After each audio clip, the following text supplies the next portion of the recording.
Assalamualaikum warahmatullahi wabarakatuh. Salam sejahtera sahabat ampuh dimanapun berada. Semoga dalam keadaan sehat selalu ya dan tetap semangat.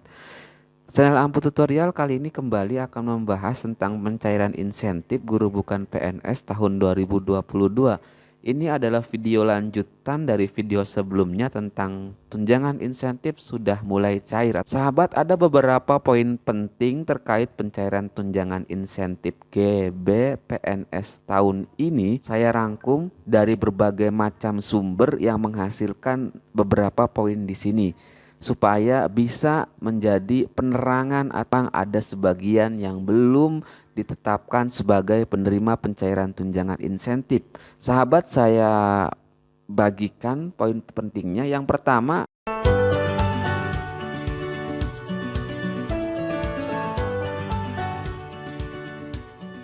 sahabat, proses penetapan penerima pencairan tunjangan insentif guru bukan PNS ini bertahap ya. Sekarang baru tahap 1, batch 1, masih ada yang diverifikasi sekitar 1335 oleh bank penyalur yang masih mengalami kendala, dan nanti tahap 1 batch 2 dan tahap 2 nanti akan ada kelanjutannya.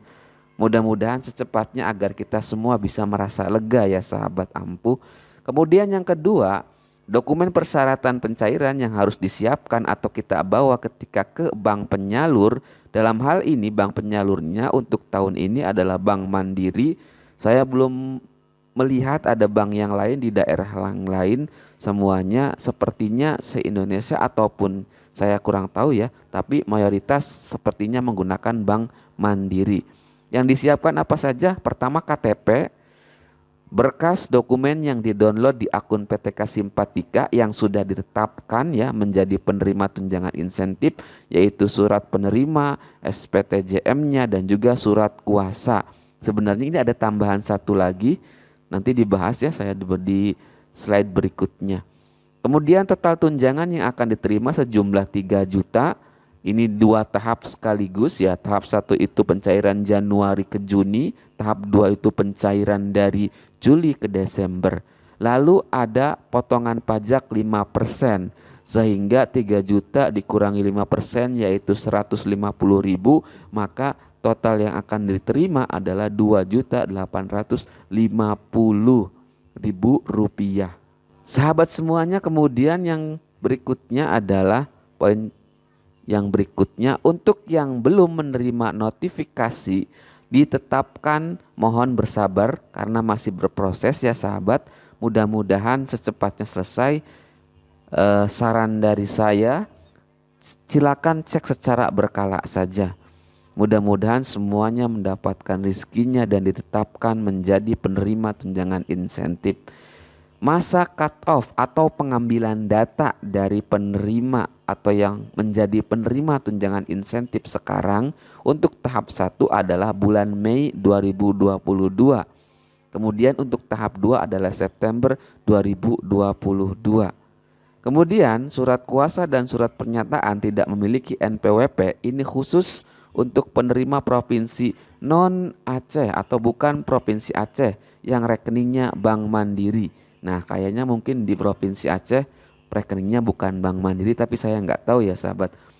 Kemudian yang berikutnya, untuk yang terkendala penunjukan lokasi penarikan, misal akses jauh, nanti menunggu informasi lebih lanjut. Ini biasanya Kementerian Pusat akan berkoordinasi dengan Kementerian Wilayah, dengan kantor wilayah, dan juga dengan kantor kabupaten. Mudah-mudahan ada titik temunya untuk kawan-kawan kita yang lokasinya terpencil harus menyalurkan lewat Bank Mandiri, yang biasanya Bank Mandiri itu adanya di perkotaan-perkotaan.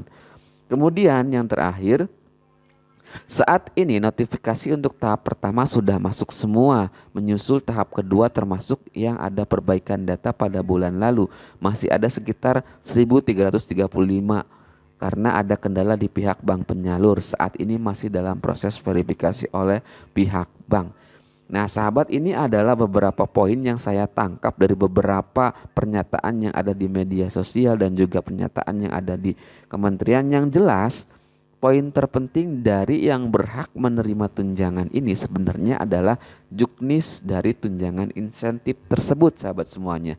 Sahabat bisa melihat juknisnya dalam video sebelumnya di saya atau lihat saja di link deskripsi juknisnya apa saja. Memang dalam juknis itu ada keterangan bahwa harus minimal 6 jam pelajaran sesuai dengan linearitasnya dalam juknis tersebut ya sahabat. Kemudian ada kriteria-kriteria lainnya. Nah, sahabat, selanjutnya di sini adalah ada dua penampilan atau dua tahapan tadi ya. Ketika tanggal 7 Oktober ini saya cek di pagi hari yang sudah ditetapkan hanya muncul seperti ini, tapi ketika saya cek kembali menjelang maghrib munculnya seperti ini. Dan yang dipakai yang mana? Yang format muncul lengkap seperti ini ya sahabat. Ini yang isinya kalau kita cetak ada 3 surat yang harus kita bawa ke bank penyalur. Kemudian sahabat semuanya, kalau masih notifikasi seperti ini kita bersabar dulu, kita banyak berdoa, mudah-mudahan kita ditetapkan sebagai calon penerima tunjangan insentif atau ditetapkan sebagai penerima tunjangan insentif. Nah sahabat, di sini saya sudah mendownload ya sahabat, sudah mendownload 2 surat. Ini adalah 2 surat terakhir pada tanggal 7 Oktober saya download. Ini yang paling terakhir, ini yang paling terbaru yang ada 3 halaman ya sahabat. Kalau yang sahabat masih downloadnya yang ada 2 halaman, cuma ada surat penerima tunjangan insentif seperti ini dan surat pernyataan bersedia menerima bantuan dan tanggung jawab mutlak, ini jangan dipakai. Atau ini sudah ada tapi tambahkan yang ketiga. Tapi saran saya silakan download ulang yang isinya ada 3 halaman, terutama untuk provinsi non Aceh ya sahabat semuanya.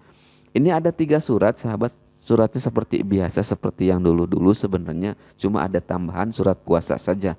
Pertama, surat keterangan penerima tunjangan insentif ya sahabat. Ini berisi data sahabat semuanya. Rekening banknya adalah Bank Mandiri untuk non Aceh. Kemudian di sini ada surat pernyataan bersedia menerima bantuan dan tanggung jawab mutlak. Ini juga dibawa. Tolong siapkan juga beberapa terkait dengan persyaratan ini sebenarnya mah. Tapi mudah-mudahan tidak banyak lah yang ini saja. Tapi biasanya kalau ada pihak-pihak bank yang minta data lain sebagainya, itu bisa dikonsultasikan dengan bank tersebut atau dengan Kemenag Kabupaten sahabat semuanya ya. Yang jelas KTP pasti harus dibawa. Jangan lupa materai, ada 2 materai di sini sahabat ya.